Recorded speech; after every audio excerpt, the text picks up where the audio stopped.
Demand deposits क्या होते हैं, ईडीबी क्या होता है, मोस्ट लिक्विड मतलब क्या होता है कि टाइम डिपॉजिट्स में क्या आते हैं, M3 less liquid. Good morning students, so our today's topic is money supply. कुल मिलाकर के अगर नॉर्मल भाषा में बोला जाए तो मनी सप्लाई यानी कि अभी मार्केट में कितनी मनी सर्कुलेटेड है, ठीक है, अभी मार्केट में कितनी मनी है इस पॉइंट ऑफ टाइम में, दैट्स इट, ठीक है, ये होता है मनी सप्लाई। आइए देखते हैं।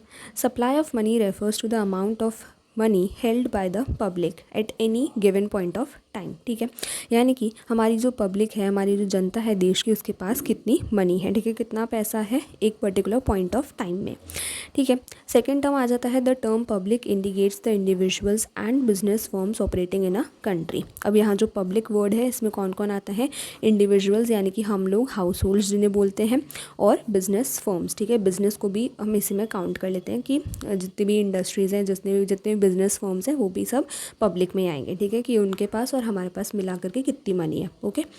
Money held by the government and the currency lying with the central bank, commercial banks are not included, not taken into account while estimating money supply, ठीक है। तो मनी सप्लाई में हम क्या क्या इंक्लूड नहीं करेंगे, तीन लोगों के पास जो भी मनी है, यानी गवर्नमेंट के पास, सरकार के पास जो मनी है उसे इंक्लूड नहीं करेंगे।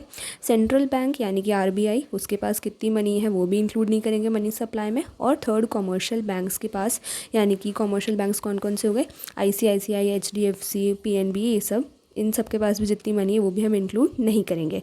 बस किस किस के पास की मनी इंक्लूड करेंगे, इंडिविजुअल्स की और बिजनेस फर्म्स की, ठीक है।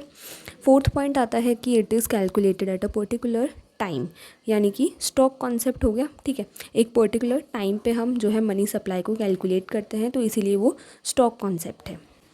यानी कि हम क्या बोलते हैं कि आज या फिर अभी इस समय जो है मनी सप्लाई कितनी है मार्केट में, ठीक है। अगर हम बोलते कि इस पूरे एक साल में कितनी मनी सप्लाई थी, तो वो क्या हो जाता, नेशनल इनकम की तरह हो जाता, यानी कि वो एक फ्लो कॉन्सेप्ट हो जाता। लेकिन मनी सप्लाई क्या है, एक स्टॉक कॉन्सेप्ट है, यानी कि एक पर्टिकुलर टाइम में मनी सप्लाई कितनी है लोगों के पास मार्केट में, ओके। तो अब आता है next topic, measures of money supply. Measures of money supply यानी कि क्लासिफिकेशन या फिर कि कैसे हम नापेंगे, ठीक है, यानी कि मनी सप्लाई के अंदर क्या क्या आता है, क्या क्या कंपोनेंट्स आते हैं वो हम देखने जा रहे हैं, ठीक है। सो दो अप्रोचेज़ होती हैं इसको कैलकुलेट करने की मनी सप्लाई को। पहली होती है ट्रेडिशनल या फिर इसको नैरो अप्रोच भी बोलते हैं, जो कि मतलब 1967 से 68 तक ही चली, उसके बाद बंद हो गई, ठीक है। और अब आ जाती है नई टेक्निक, दैट इज़ मॉडर्न और ब्रॉडर अप्रोच जिसको हम बोलते हैं, जिसको हम अभी के टाइम में यूज़ करते हैं। तो देखते हैं वो क्या है। ओके, सो हमारे पास 4 मेजर्स होते हैं मनी सप्लाई के, ठीक है, जिसमें से फर्स्ट है M1, सेकंड है M2, थर्ड है M3 और फोर्थ है M4, ठीक है। कितना इजी है ना। तो देखो M1 में क्या क्या इंक्लूड करते हैं हम, currency, notes and coins with public, ठीक है, यानी कि पब्लिक के पास कितने नोट्स और कॉइन्स हैं। इसमें से क्या एक्सक्लूड करते हैं, excluding cash in hand of commercial banks. Commercial banks के पास जो भी कैश इन हैंड है, कैश इन हैंड मतलब कि अभी उनके पास कितना पैसा है, कि अगर जैसे कोई जो हमारा कस्टमर है, ग्राहक है, वो बैंक के पास गया और उसने बोला कि मुझे कैश मनी दे दो और मेरे बैंक अकाउंट में से डिडक्ट कर लेना, ठीक है, तो फिर वो उसे तो मनी तो मतलब जो कमर्शियल बैंक्स होते हैं वो अपने पास जो है थोड़ा सा हाथ में कैश भी रखते हैं कि कोई लेने आ गया तो हम उसे दे सकें, ठीक है। सब कुछ ही बैंक में तो रख नहीं देते, सब कुछ ही अकाउंट में डिपॉजिट नहीं रखते हैं, ओके, कुछ हाथ में भी रखते हैं, तो वो हम इंक्लूड नहीं करेंगे, एक्सक्लूड करेंगे, ठीक है। सेकंड आ जाता है demand deposits with commercial and cooperative banks. Demand deposits क्या होते हैं कि सेविंग्स या फिर करंट अकाउंट्स जिनके भी होते हैं ना, सेविंग्स अकाउंट किसके होते हैं, हमारे होते हैं, हाउस होल्ड्स के, इंडिविजुअल्स के, या फिर छोटे बिजनेसमैन भी हम बोल सकते हैं, और करंट अकाउंट जो है बड़े बड़े बिजनेसमैन के होते हैं। तो डिमांड डिपॉजिट्स क्या होता है कि can be withdrawn any time without any notice, ठीक है। तो हम मतलब ऐसे डिपॉजिट्स जिनको हम हमारी डिमांड के अकॉर्डिंग कभी भी जो है विदड्रॉ कर सकते हैं, ठीक है, हमें पहले से नोटिस देने की ज़रूरत नहीं है। So demand deposits with commercial banks and cooperative banks. So commercial banks और कोऑपरेटिव बैंक्स के पास जितना भी डिमांड डिपॉजिट्स है वो भी हम इंक्लूड करेंगे। अब इसमें से क्या एक्सक्लूड करना है, inter bank deposits. Inter bank deposits क्या होते हैं कि जैसे एक बैंक ने दूसरे बैंक में जो है थोड़े बहुत पैसे जमा कर रखे हैं कि वक्त आएगा तो हम तुमसे ले लेंगे, ठीक, कि एक बैंक के पैसे दूसरे बैंक में डिपॉजिट हैं, ठीक है, तो इंटर बैंक डिपॉजिट्स हो गया। थर्ड M1 में क्या आता है, अदर डिपॉजिट्स विद RBI, ठीक है। अदर डिपॉजिट्स विद RBI में क्या क्या आता है, अदर डिपॉजिट्स विद आरबीआई में आ जाता है डिपॉजिट्स फ्रॉम फॉरेन गवर्नमेंट्स, ठीक है, फॉरेन से जितने भी फॉरेन गवर्नमेंट्स ने जितना भी डिपॉजिट कर रखा है आरबीआई के पास, ठीक है, वो आता है अदर डिपॉजिट्स में। सेकंड आता है फाइनेंशियल इंस्टीट्यूशंस ने, ठीक है, कि हमारे इंडिया में या फिर बाहर जितने भी फाइनेंशियल इंस्टीट्यूशंस हैं उन्होंने आरबीआई के पास कुछ पैसा जमा कर रखा हो, डिपॉजिट करा रखा हो वो, ठीक है। फाइनेंशियल इंस्टीट्यूशंस में कौन कौन से आ जाएंगे, आईएमएफ, वर्ल्ड बैंक, एडीबी, ठीक है। आईएमएफ क्या होता है, international monetary fund, world bank हम सब जानते ही हैं। एडीबी क्या होता है, एशियन डेवलपमेंट बैंक, ठीक है। और क्या आ जाता है, आरबीआई स्टाफ डिपॉजिट्स, यानी कि आरबीआई का जो खुद का स्टाफ है उन्होंने डिपॉजिट करा रखे हों, है ना। Accounts maintained for RBI employees, ठीक है, यानी कि आरबीआई स्टाफ डिपॉजिट्स क्या होते हैं कि वहाँ पे आरबीआई में जो भी एम्प्लॉयज़ काम कर रहे हैं उन सब के अकाउंट्स को हम क्या बोलते हैं, आरबीआई स्टाफ डिपॉजिट्स, ठीक है। So other deposits with RBI हमने देख लिया। अब इसमें से क्या एक्सक्लूड करना है, excluding the deposits of Indian government and commercial banks. तो अब जो अदर डिपॉजिट्स में इंडिया की गवर्नमेंट ने और कमर्शियल बैंक्स ने जो भी डिपॉजिट कर रखे हों वो हम एक्सक्लूड कर देंगे और फिर हम अदर डिपॉजिट्स विद आरबीआई को कैलकुलेट करेंगे, ओके। तो अगर कुल मिला करके देखा जाए तो M1 में 3 चीज़ें आएंगी, कौन कौन सी, currency notes and coins with public, demand deposits with commercial banks and cooperative banks, और plus other deposits with RBI, ठीक है। कौन कौन सी 3 चीज़ें हो गई, पब्लिक के पास जितना नोट्स एंड कॉइन्स है, कमर्शियल बैंक्स के पास जितना डिमांड डिपॉजिट्स है, और अदर डिपॉजिट्स विद आरबीआई। अब देखते हैं M2 क्या होता है। M2 में क्या होता है, M1 plus saving deposits with post office savings bank, ठीक है। M2 में क्या आ जाएगा, M1 plus savings deposit with post office, यानी कि पोस्ट ऑफिस में भी हम लोग अकाउंट खुलवाते हैं ना, बहुत से लोग पोस्ट ऑफिस में भी अकाउंट खुलवाते हैं, तो उनकी जो सेविंग्स डिपॉजिट है, यानी कि सेविंग्स अकाउंट वाली जो डिपॉजिट है वो, ठीक है। M3 में क्या आ जाता है, M1 प्लस, ठीक है, M1 plus net time deposits of all commercial and cooperative banks, ठीक है। तो सबसे पहले समझते हैं कि नेट टाइम डिपॉजिट्स क्या होता है, ठीक है। सबसे पहले उसमें भी समझते हैं कि टाइम डिपॉजिट क्या होता है। टाइम डिपॉजिट मतलब कि एफडीज़ और आरडीज़ जो होती है ना, फिक्स डिपॉजिट्स और रिकरिंग डिपॉजिट्स, उनको हम टाइम डिपॉजिट्स बोलते हैं, ठीक है। टाइम डिपॉजिट नाम से ही पता चल रहा है कि एक टाइम के बाद ये मैच्योर हो जाएंगे और फिर लोग इन्हें तुड़वा लेंगे और हमें पैसे वापस करने होंगे विद इंटरेस्ट, ठीक है, बैंक को। अब नेट टाइम डिपॉजिट मतलब क्या होता है कि जैसे मान लो कि 5 लोगों की एफडी है, ठीक है, उसमें से 3 जनों की एफडी जो है वो मैच्योर हो गई थी, तो हमने उन्हें पैसे वापस दे दिए, तो 5 में से 3 गई तो 2 बची, तो वो जो 2 आया ना वो आएगा नेट टाइम डिपॉजिट, ठीक है। कि मतलब जो भी मैच्योर हो गई हैं या फिर जो भी पैसे लोगों ने विड्रॉल कर लिए हैं एफडीज़ और आरडी में से, उनको हम माइनस करके क्या निकाल लेंगे, नेट टाइम डिपॉजिट्स, ठीक है। अब वो भी किस की लेंगे हम, कमर्शियल और कोऑपरेटिव बैंक्स की, वो ऐड कर देंगे M1 में। अब इसमें से क्या एक्सक्लूड करना है, इंटर बैंक टाइम डिपॉजिट, ठीक है। इंटर बैंक के जो भी टाइम डिपॉजिट्स हैं आपस में जो भी बैंक ने कर रखे होंगे वो भी हम एक्सक्लूड कर देंगे, ठीक है। चलो M4 आ जाता है।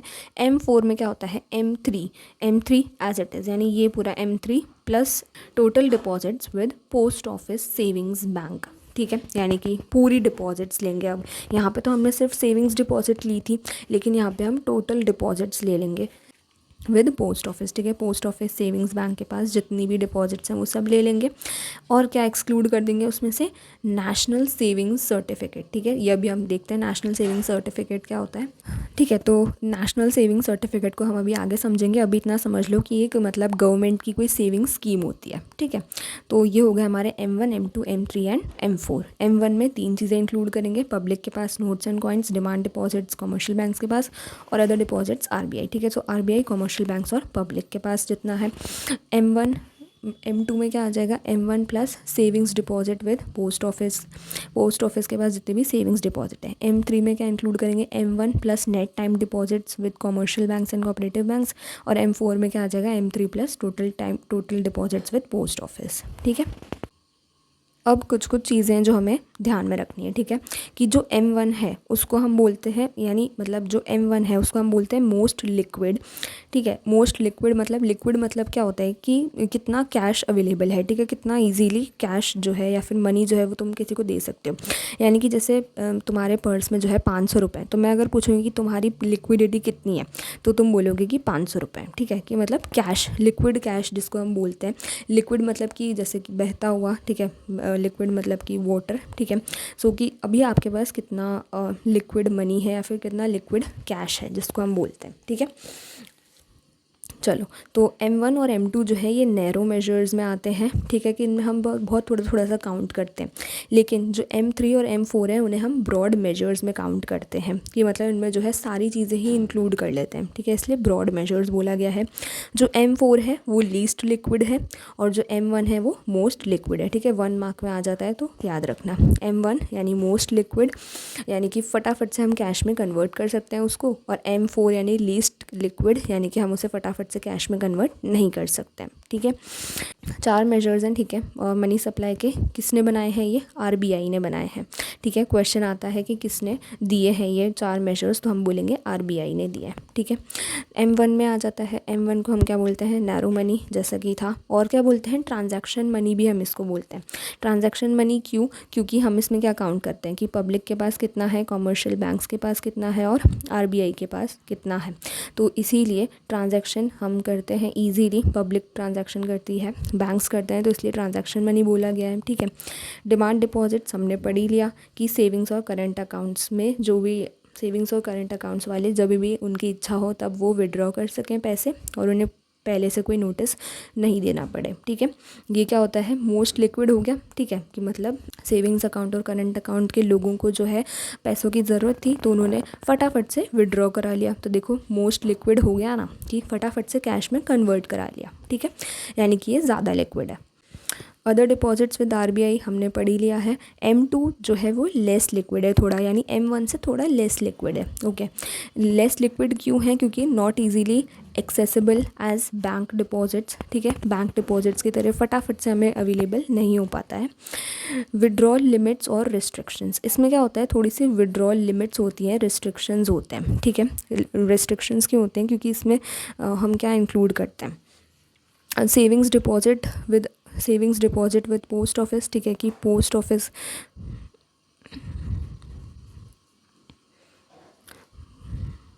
प्लस M1, ठीक है, तो M1 प्लस पोस्ट ऑफिस के पास जितना भी सेविंग्स अकाउंट में कैश है वो इंक्लूड करते हैं, है ना। तो इसीलिए ये लेस लिक्विड है। क्यों? क्योंकि मतलब जैसे पोस्ट ऑफिस में इंसान जाता है ना कि मुझे मतलब पैसे चाहिए, तो फिर थोड़ा सा मतलब जो है रूल्स और रिस्ट्रिक्शंस आ जाते हैं, लिमिट्स आ जाती है कि भाई तुम इतना ही विड्रॉ कर सकते हो, और मतलब बहुत सारे रिस्ट्रिक्शंस होते हैं।